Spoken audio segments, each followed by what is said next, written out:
Another day, another labahan tayo for today's mini vlog.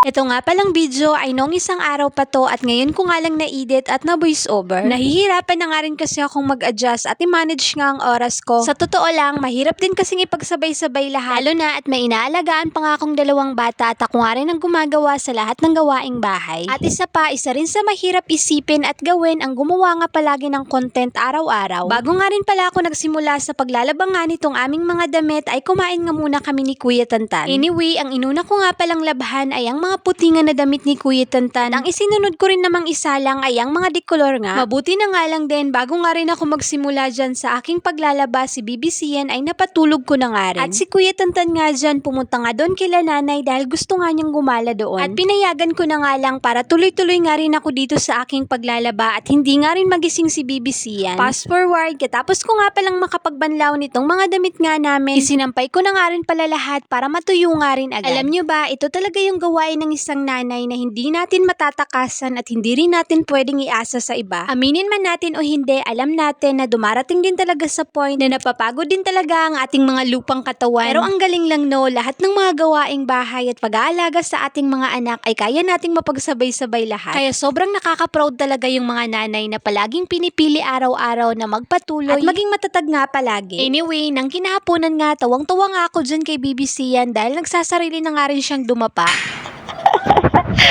Hala, sige. Kub, ikaw, Kub. Dali. Go, Sian. Dali, dali, Sian. Lo, sige. Bag. Ang galing. Yay! Dali, sige.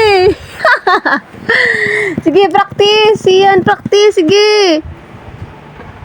Sige. Galing-galing ng bata. Oy, dali.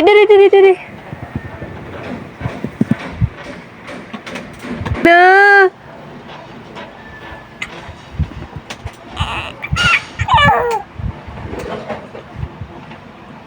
Anyway, ayun lang po muna. See you in my next vlog.